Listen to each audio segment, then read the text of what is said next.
Drummerly.com Unlimited Drama Series. They say marriages die in silence. Mine died with a group text and a Pilates playlist. My name is Ethan Cole, and I'm a 41-year-old civil engineer who thought he knew his wife. Turns out, I knew jack shit about anything that mattered, but I'm getting ahead of myself. Let me start with the barbecue, where everything went sideways. It was a Saturday in June, one of those perfect Cleveland afternoons, where the humidity hasn't kicked in yet, and the neighbors actually want to talk to each other. Vanessa, my wife of 16 years, was holding court by the potato salad, looking like she'd stepped out of a magazine. At 38, she still turned heads, especially in that sundress that cost more than my monthly car payment.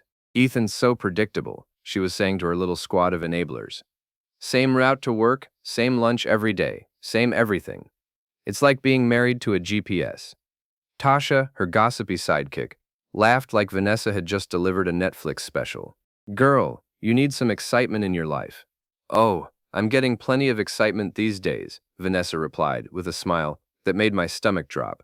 I was standing behind the garage, supposedly checking the propane tank, but really just trying to figure out when my wife started talking about me like I was a piece of furniture.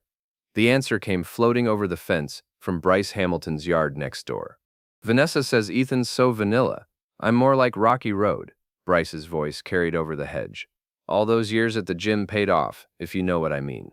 Rocky Road. My best friend since college was comparing himself to ice cream flavors while screwing my wife. I stood there for a full minute, wrench in hand, trying to process what I'd just heard.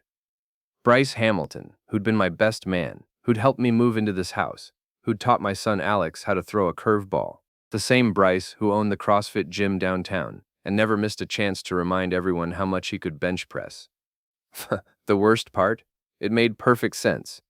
Vanessa's late nights at client dinners, her sudden interest in fitness, the way she'd started doing her makeup before going to the grocery store.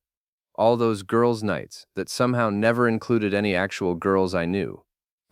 I walked back to the party like nothing had happened, because that's what you do when your world implodes at a neighborhood barbecue. You grab a beer, you make small talk about the weather, and you start planning. "Hey, Ethan," Bryce called out as I approached the deck. He was wearing one of those tight t-shirts that showed off his CrossFit obsession, grinning like he owned the world. "Great party, man. Vanessa really knows how to throw these things." "Yeah," I said, taking a long pull from my beer. "She's full of surprises." The next week crawled by like a dental procedure. I went to work, came home, made dinner, helped Alex with his homework, and pretended everything was normal. Vanessa kept up her routine too. Late meetings, gym sessions, and an awful lot of texting for someone who claimed to hate her phone. It was Ray, my work buddy and the closest thing I had to an urban philosopher, who finally called me out. "You look like someone ran over your dog," he said, dropping into the chair across from my desk. "What's eating you?" Ray Martinez was the kind of guy who could fix anything with duct tape and common sense. He'd been divorced twice and had the wisdom that only comes from spectacular failure. "Hypothetically," I said, "if you found out your wife was cheating, what would you do?" "Hypothetically?" Ray leaned back and grinned. "I'd make sure she regretted it for the rest of her natural life. But legally, of course." "Of course." "You got proof?" That was the problem. I had overheard conversations and a gut feeling, but nothing concrete. That changed the following Tuesday, when I found an envelope in my mailbox with no return address. Inside were photos. High-quality, professionally shot pictures of Vanessa and Bryce at the Marriott downtown. Her hand on his chest in the elevator. Him kissing her neck in the hallway. Both of them going into room 1247 at 3 in the afternoon on a Wednesday, when she'd told me she was in meetings all day. There was a note, too, typed on plain paper. "Thought you should know. A friend." I sat in my car in the driveway for 20 minutes, staring at those photos. Part of me wanted to storm inside and confront her right then. The smarter part, the engineer part, that solved problems for a living, started calculating angles. That night, Vanessa came home at 9:30 with takeout from that expensive Thai place downtown. "Sorry I'm late," she said, not looking sorry at all. "Client dinner ran long. You know how it is." "Sure do," I replied, watching her avoid eye contact. "How's the gym membership working out?" She froze for just a second. "Great, really great. Bryce has been helping me with my form." "I bet he has." She looked at me sharply. What's that supposed to mean? Nothing, I said with my best innocent smile. Just glad you're getting your money's worth. The next morning, after Vanessa left for her early meeting, I called in sick to work and drove to Bryce's gym. It was one of those converted warehouse spaces, with exposed brick and motivational posters everywhere.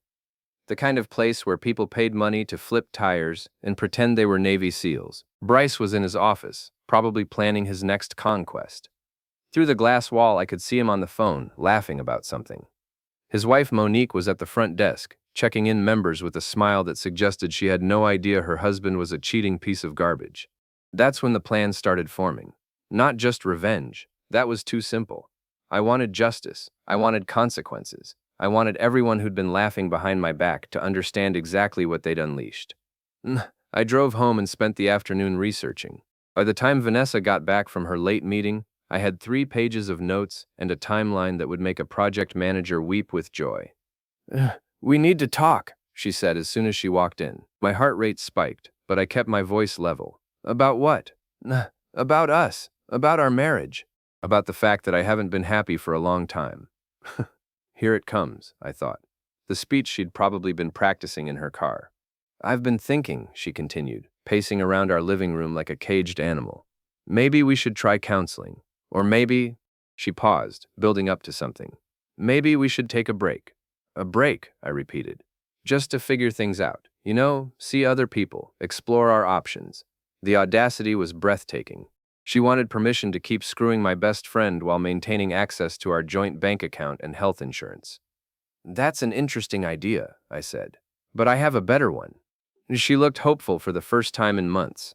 How about you just pack your shit and move in with Bryce? The color drained from her face. I don't know what you're talking about. I pulled out the photos and spread them across the coffee table like a poker hand. Room 1247, last Wednesday. While I was at work, thinking my wife was in client meetings, she stared at the pictures for a long moment, then looked up at me with something that might have been relief. Fine, she said. You want the truth? Yes, I'm seeing Bryce. Yes, I'm in love with him. And yes, I'm pregnant with his baby. The room went silent except for the hum of the refrigerator in the kitchen. Pregnant? That was a curveball I hadn't seen coming. I'm leaving you, Ethan. Bryce and I are going to raise this baby together, and there's nothing you can do to stop us. I looked at my wife of 16 years, standing in our living room, telling me she was carrying another man's child, and felt something cold settle in my chest. You're right, I said quietly. There's nothing I can do to stop you. She seemed surprised by how calm I was. I hope you'll be very happy together, I continued. Both of you. After she left to pack a bag, I sat alone in my living room, staring at those photos. Alex was at his friend's house for the night, which was probably for the best. This wasn't something a 16-year-old should have to witness. I picked up my phone and called Ray. It's happening, I said when he answered. The wife thing? The wife thing. She's leaving me for Bryce, and she's pregnant. Ray was quiet for a moment. Jesus, man, I'm sorry. Don't be sorry, I said, surprised by how steady my voice sounded. Be ready to help me burn their world down. The next morning, I woke up in an empty house for the first time in 16 years. Vanessa had taken 2 suitcases and left her wedding ring on the kitchen counter, right next to the coffee maker, subtle as a brick through a window. Alex came home around noon, took one look at the ring, and asked the question I'd been dreading. Where's Mom? My son was 16, tall for his age, with Vanessa's dark hair and my stubborn streak. He was smart enough to know something was wrong, and old enough to deserve the truth. She's staying somewhere else for a while, I said. We're having some problems. Problems like divorce problems. I nodded. Problems like divorce problems. He sat down at the kitchen table and stared at his hands. Is it because of Mr. Hamilton? That stopped me cold. What do you know about Mr. Hamilton? I'm not blind, Dad. I've seen them together. The way they look at each other. Mom's been different lately. He looked up at me with eyes that seemed older than they should. Are you going to be okay? Yeah, I said.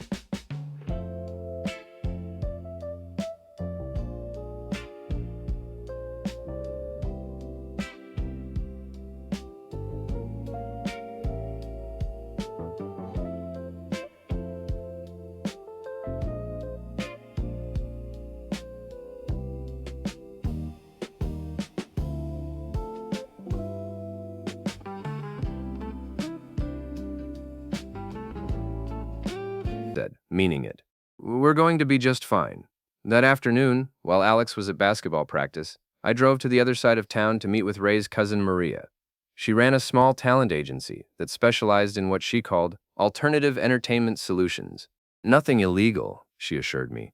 Just creative problem solving for people with complicated situations. So you want actresses, she said, looking over my notes, to pose as your friend's secret girlfriends. Ex-girlfriends, I corrected. Angry ex-girlfriends with stories to tell. Maria grinned. I like you already. When do you need them? This weekend. Bryce's gym is hosting some charity fitness competition.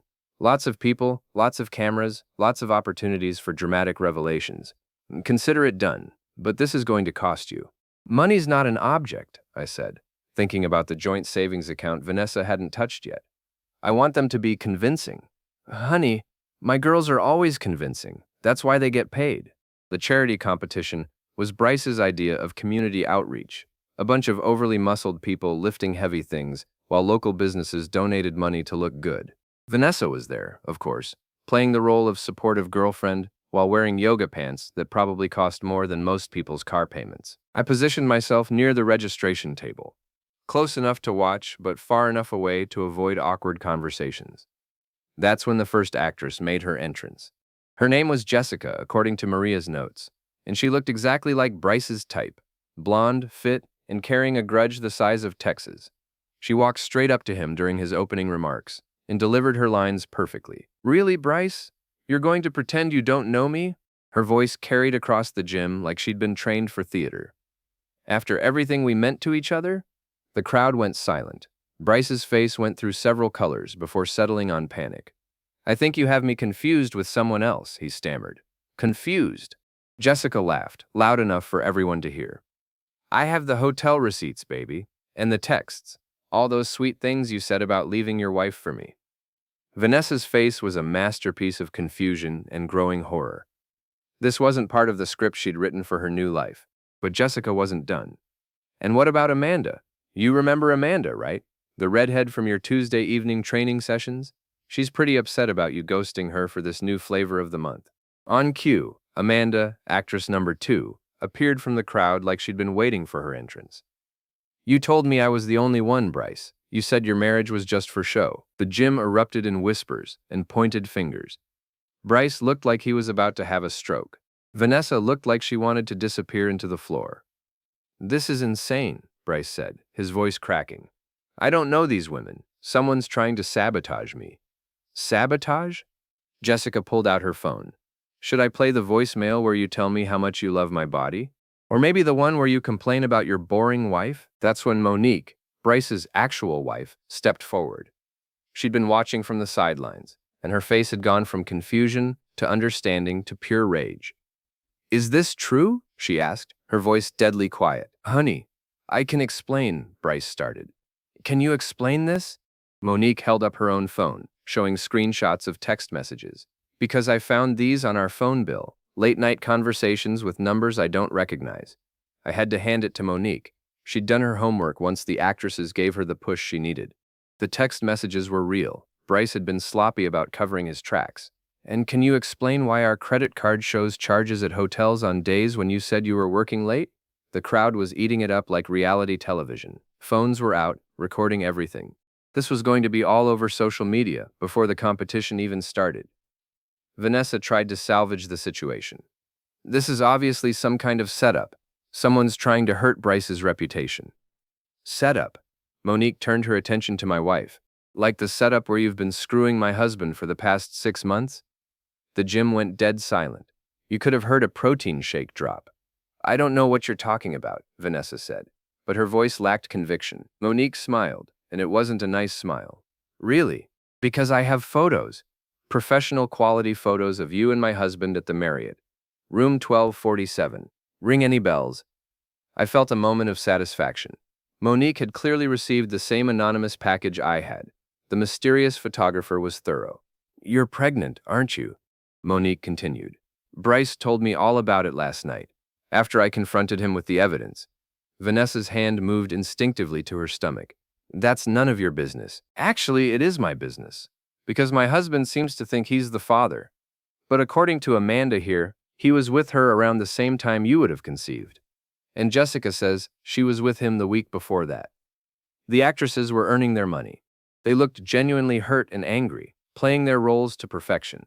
So here's my question, Monique said, her voice carrying across the silent gym. If my husband is such a stud that he's juggling 3 women at once, how do you know that baby is his? Vanessa opened her mouth, then closed it again.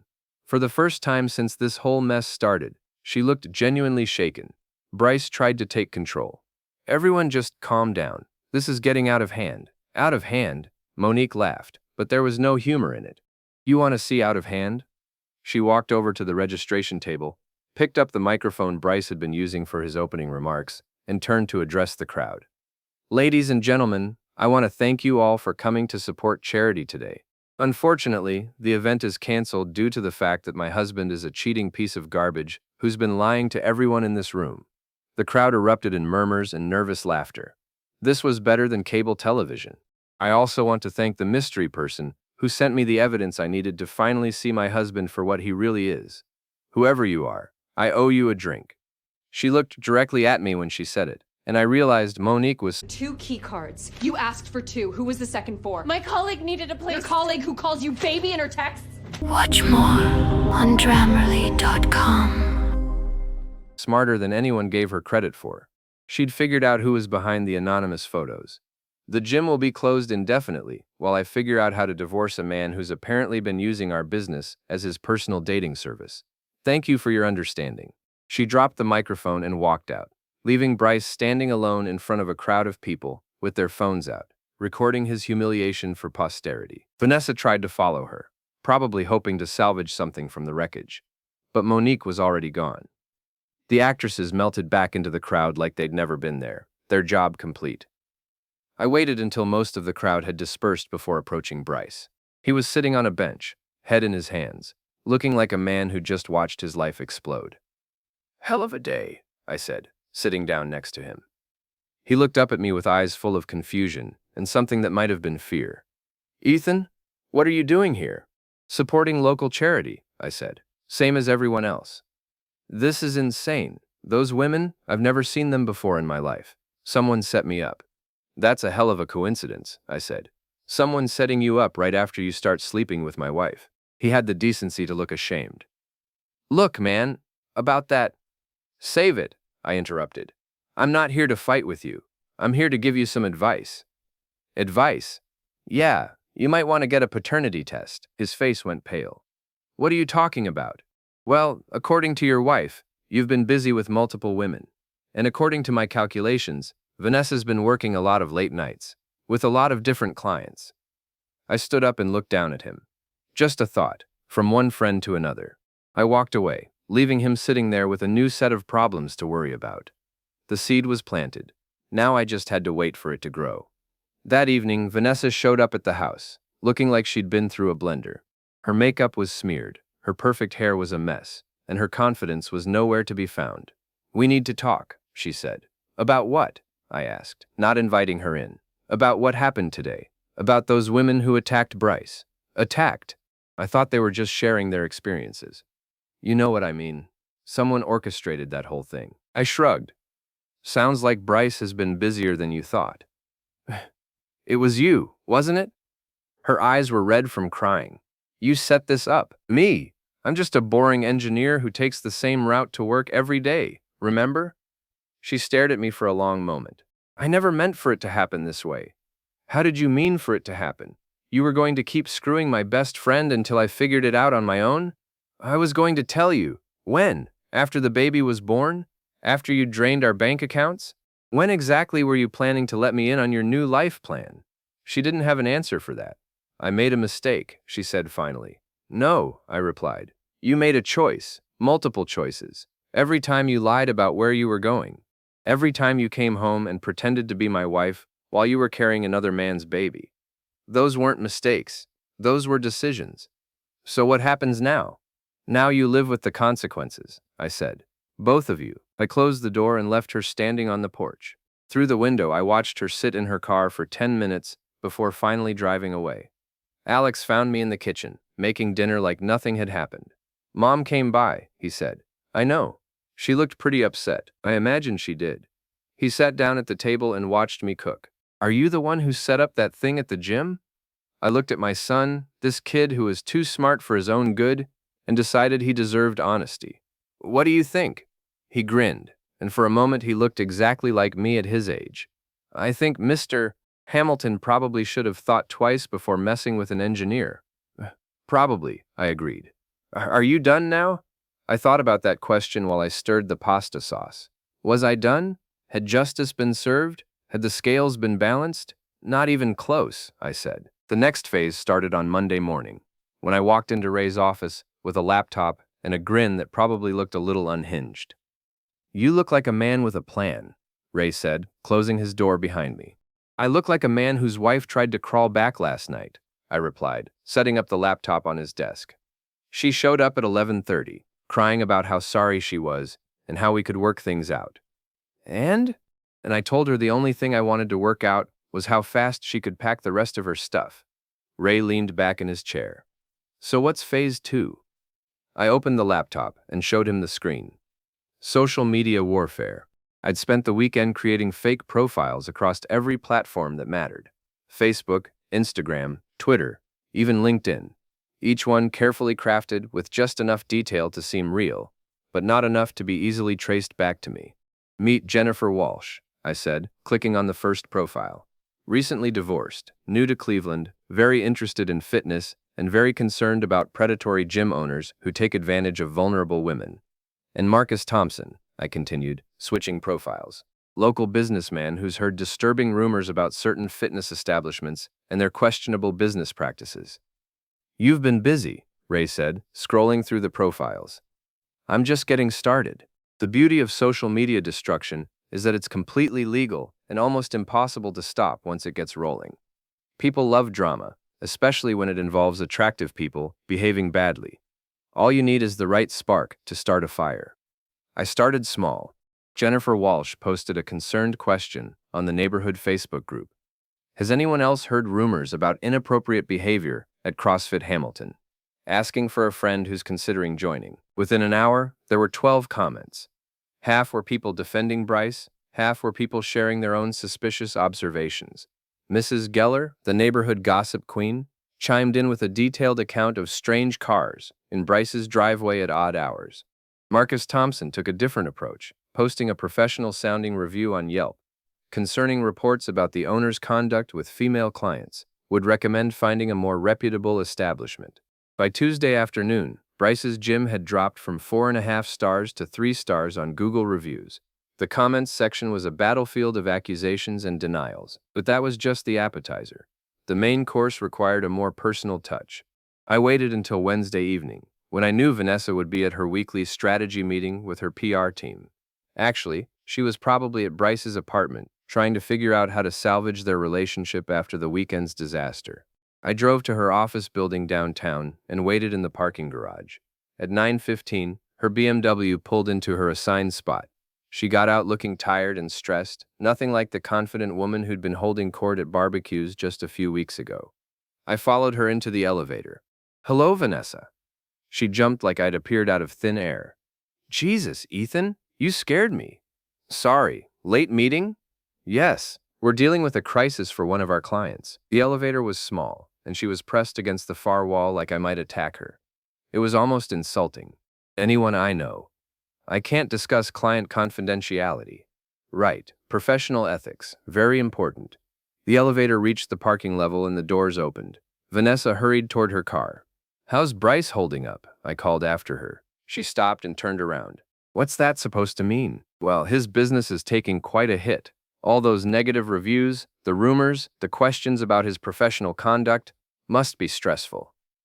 You're behind this, aren't you? The reviews, the social media posts, all of it. I spread my hands innocently. I'm a civil engineer, not a social media influencer. I barely know how to use Facebook. This has to stop, Ethan. You're destroying an innocent man's livelihood. Innocent? I laughed, and the sound echoed off the concrete walls. That's an interesting word choice. What happened between Bryce and me has nothing to do with his business. Actually, it has everything to do with his business. See, when you use your gym as a hunting ground for married women, it becomes a business issue. When you lie to your wife about working late while you're actually screwing your clients, it becomes a business issue.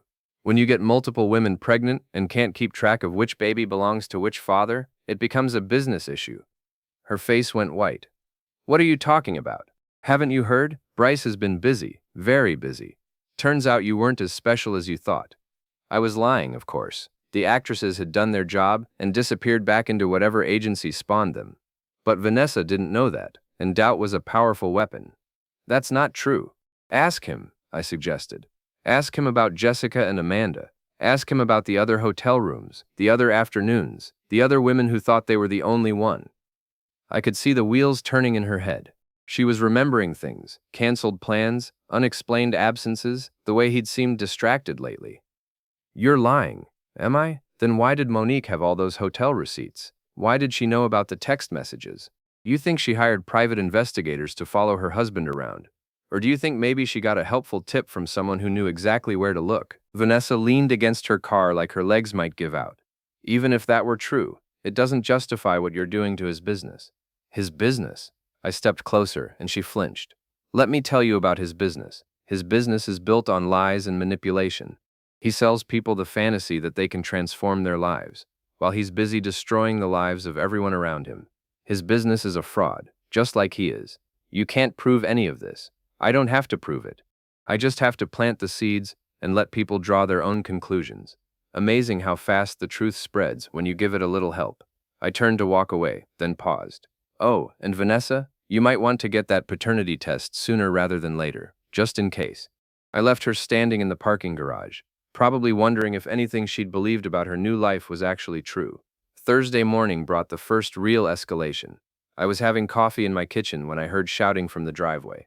Through the window, I could see Bryce standing next to my car, which was now decorated with key scratches along both sides. I walked outside, coffee mug in hand, like I was greeting a neighbor. Morning, Bryce. Nice day, isn't it? You son of a bitch, he said, his face red with anger. This ends now. What ends now? You know exactly what I'm talking about. The reviews, the rumors, the lies you're spreading about me. I walked around my car, examining the damage. Looks like someone keyed my car. That's going to be expensive to fix. I want you to stop, right now. Call off whatever campaign you're running, and leave me alone. Campaign? I took a sip of coffee. I think you're giving me too much credit. I'm just a boring engineer, remember? Cut the shit, Ethan. I know it's you. Prove it. That stopped him cold.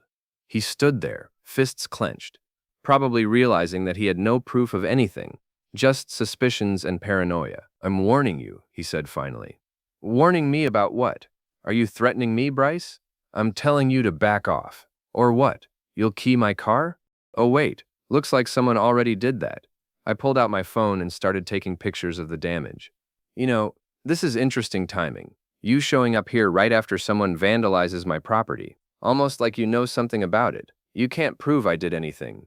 Maybe not, but I can file a police report. Let them sort it out. I'm sure they'd love to hear about your recent behavior. The public meltdown at your gym, the multiple affairs, the threats against your wife's ex-lover. Makes for an interesting pattern. His face went through several shades of red. This isn't over. You're right, I said. It's not. He stormed off, probably going home to punch a punching bag or whatever it is CrossFit people do when they're frustrated. I finished my coffee and called my insurance company. Then I called the police and filed a vandalism report, making sure to mention that I'd had a confrontation with a neighbor who seemed upset about some business problems he was having. The police report was public record. Public records were searchable online. Searchable online meant more ammunition for Jennifer Walsh and Marcus Thompson to share with their growing network of concerned citizens. By Friday afternoon, the story had evolved. Now it wasn't just about inappropriate conduct at the gym. It was about a pattern of escalating behavior from a man who was clearly unstable, property damage, threats, public outbursts. The kind of man you wouldn't want training your teenage daughter. Saturday brought the next phase. I was grocery shopping when I ran into Tasha, Vanessa's former partner in gossip. She looked uncomfortable when she saw me, like she wasn't sure whose side she was supposed to be on anymore. Hi, Ethan, she said, not quite meeting my eyes. Tasha, how are things? Fine. Good, you know. How's Vanessa doing? I haven't seen her around the neighborhood lately. Tasha shifted her weight from foot to foot. She's Having a hard time. I imagine she is. Big changes can be stressful. She really didn't mean for things to happen the way they did. I almost laughed. Tasha was trying to be a peacemaker, probably hoping to avoid getting caught in the crossfire. Things don't just happen, Tasha. People make choices. Vanessa made her choice. Maybe if you two could just talk. We did talk. She told me she was leaving me for my best friend and having his baby. Pretty clear communication, actually. Tasha looked around the store like she was hoping someone would rescue her from this conversation. I should go, she said. Before you do, I said, you might want to ask Vanessa about those paternity test results. What paternity test results? The ones she's going to need when she finds out Bryce has been spreading his genetic material around town like a fertilizer truck. I left Tasha standing in the cereal aisle, probably already composing the text message she'd send to Vanessa as soon as I was out of sight. The beauty of psychological warfare is that you don't have to do all the work yourself. You just have to plant the right seeds and let other people's paranoia and insecurity do the rest. Every conversation, every sideways glance, every unanswered question becomes evidence of a larger conspiracy. By Sunday, Vanessa was calling me every few hours, demanding to know what I was really up to. Each call was more frantic than the last. People are asking me questions, she said during the fourth call of the day. What kind of questions? About Bryce, about other women, about whether I'm sure the baby is his. Are you sure? Of course I'm sure. Then what's the problem? The problem is that you're spreading lies about him, and it's affecting my reputation too. Your reputation? I couldn't help but laugh. You're worried about your reputation? You left your husband of 16 years for his best friend, and you're concerned about what people think? That's not the point. Actually, that's exactly the point. You wanted a new life, Vanessa. Congratulations, you got one. I hung up and turned off my phone.